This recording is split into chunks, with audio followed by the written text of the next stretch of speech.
Welcome to CEO Money. I'm Michael Yorba. Thanks for joining us. I have Steve Greene, Executive Vice President of NFN8 Media with me today. Steve, welcome to the show. Well, thank you very much for inviting me on. I really appreciate the opportunity. I'm glad to have you here. Now, you've got a unique situation going on with you, and I really want the audience to hone in on this. What is the main challenge for the average person to get involved in this new financial system called blockchain? What have you done with that? Well, the problem today is just that it's very, very confusing. There's so much out there in the blockchain cryptocurrency space, and there's all kinds of different tokens, different coins. There's Bitcoin, there's Litecoin. There's people say, well, geez, should I buy some of those? Some people made a lot of money. And then we have the ICOs, which are, similar to IPOs, or are they or aren't they? People just don't understand. They would love to get involved in the space, but they want to sleep at night. They don't want to say, gee, Bitcoin went from 20,000 to 6,000.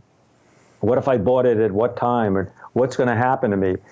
On the other hand, they're seeing maybe this guy they heard about that made all this money, and they don't want to be left out. But then they did hear about the dot-com bust. So, oh my gosh, I'm so confused. What do I do? Right. I get it. Give me the short version of exactly what miners do, because that's where we're focusing with you right now. Well, what miners do is, first of all, they create the currency by algorithms. There's algorithmic creation of a cryptocurrency. They also mine the blockchain, and they sell the output of the computers to other types of users. Even Costco uses those algorithms, and other folks use it for security purposes, for transmitting messages, et cetera, et cetera. And so the miners create money.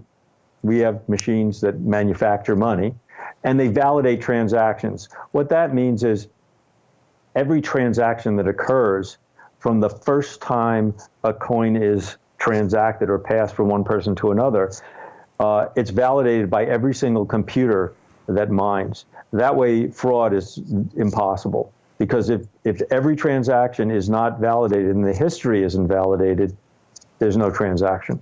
So that's a miner's job: creation of the currency and validation of the transactions.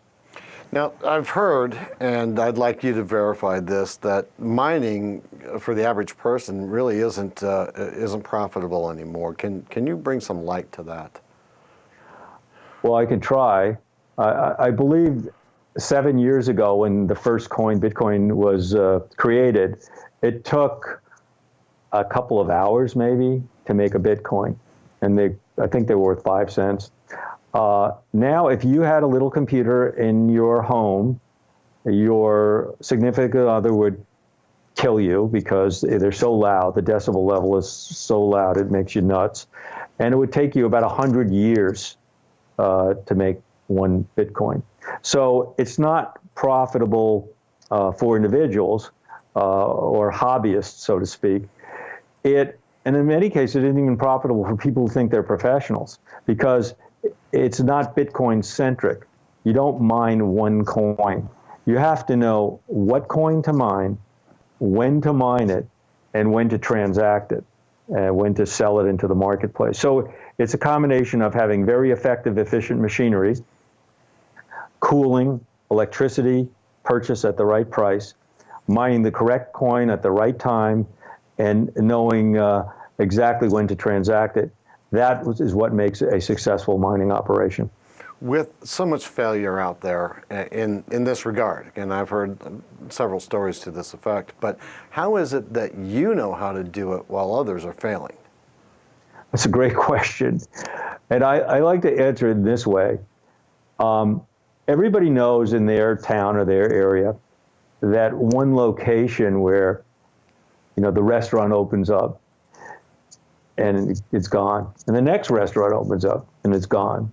And before you know it, it's become known as the spot where nothing works. Yeah. And then all of a sudden, an operator comes in, and guess what he has? He has a restaurant. And it's just like every other restaurant. But he knows what to do. He knows how to do it.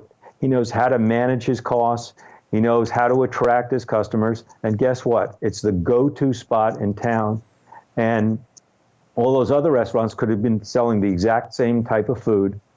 And all of a sudden, by golly, you got a guy that makes it work, and it stays for years. So we like to think we're that successful restaurant. We know what to do. We know how to do it. We've perfected it over time with our own machinery, and now we want to grow our company. Okay. Now, how long have you been doing managed mining? We've been offering to have people purchase our machines just like ours for about a year. Prior to that, we had done it. We'd built our own little facility and had our own machines. And when we decided to grow, we said we'd offer other people an opportunity just like ours by enabling them to have a machine, own a machine that we manage, that we take care of, just like it's our own, and place in our secure data facility onshore. That's another thing that people like. We're an onshore company.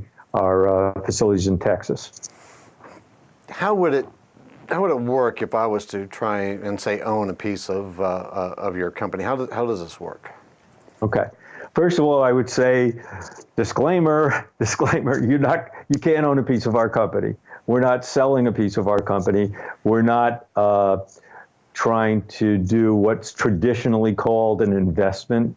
We're not offering a security. We're not offering a profit. We're not offering a piece of our company. What we are offering is 100% of a machine called a mining farm, just like one of our machines, exactly the same. We put it together, we assemble it, we house it, we take care of it with the software in it, and we maintain it, and we sell it to you. You purchase it from us, and then we lease it back from you the same day. So you're going to get a lease payment every month for 5 years, and it is, it's predictable, consistent revenue, which people love. They love to know they're going to get a check deposited electronically into their bank account in U.S. dollars every month, and it's at a fixed rate.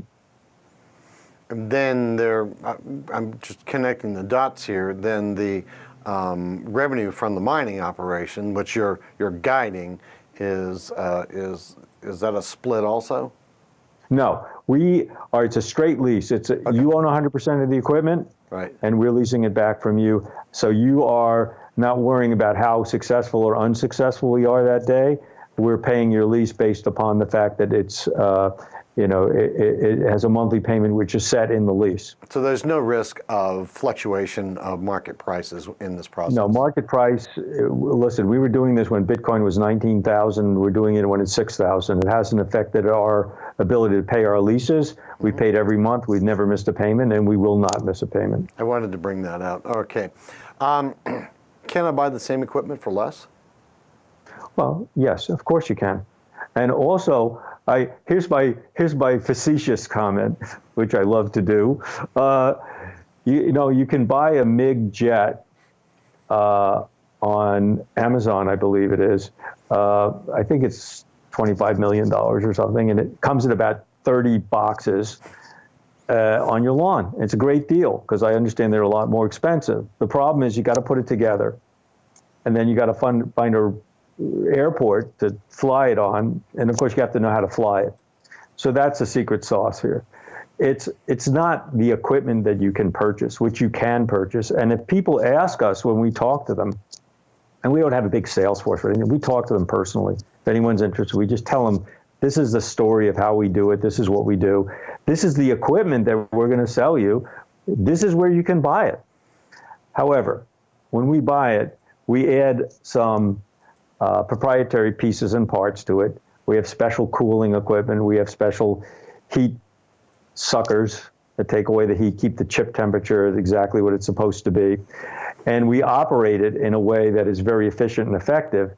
And all those elements together, including the warehousing, including buying electricity in advance, that's why we get a lower price. If you don't buy the electricity correctly, you can't make this work. So all those elements are the important part, not the equipment. The equipment is available, but the equipment is 10% of the equation. The magic is all the other stuff. How much money do you have to raise before you can buy my equipment? I don't have to raise any money, you know, but the bottom line is I'm not raising any money. All we're doing is selling equipment and leasing it back. At the end of the lease, what we're going to do is offer you some alternatives. The alternatives will be, we'll release it at the same terms and conditions. We'll buy it back from you. Or if you insist, you own the equipment, sir, you can come down and pick it up. We don't recommend that, but you own the equipment. So that's what we're going to offer you. In addition, lightning could strike, and it has in some other deals we've been involved with, and the company could get bought. If it gets bought during the term of your lease, it's going to be a little difficult for us, because we don't own the equipment in the company that we're selling. So it forces us, and this is in the terms that we're providing, to repurchase the equipment, accelerate the lease and repurchase the equipment. And so that puts you in a very good position because you're getting the same payout in a much shorter time with a bonus, which is the purchase of the equipment. So that could happen as well. And there's a lot of upside in it for our purchasers. What about the futures? Take me there. In terms of, did you say future? I missed that. I did. What about the future? I think the future is going to be brilliant, actually. And this is why I think it's going to be brilliant. Number one, there's going to be even more coins to mine, which makes it exciting. You know, there's 1,500, I'd say there's 30 or 40 which have, you know, instant exchangeability, so there's a real market for them. I think there's going to be more coins. That's number one. Number two, there was just a report out that talks of 42 companies they're going to be buying the output of blockchain to run various pieces of their company. So I think there are going to be more opportunities than coins to sell the output, the hash of what we produce. So I think there's more opportunity for our company. There's a little more security for anyone that decides to become a purchaser. And it's unknown, but very positive. How would our audience follow through and find out more about what we just spoke about today? Well, they can go to our website, www.NFN8. I don't know if you guys have a banner you put up or whatever, but it's Nancy, Fred, Nancy, and 8, and number 8. There's a phone number. I'm going to look at it because we'll put it up for you. Okay. Yeah, there's a phone number. You can call up. And what we do, if people do get in touch, there is no sales pressure. We don't have a bunch of guys calling up and slamming them with emails. We get on the phone with one of the principals. There's 3 of us. We just tell the story of exactly what we do, exactly how we do it. We show you some of the validation, pictures of the warehouses, camera on the machines, shows, you know, you get a bill of sale with serial numbers. It's a real deal. And we explain soup to nuts what the process is. And if there's interest, we invite them to join with us. And if for some reason it doesn't work, we want to give away as much information and knowledge about the whole arena as possible.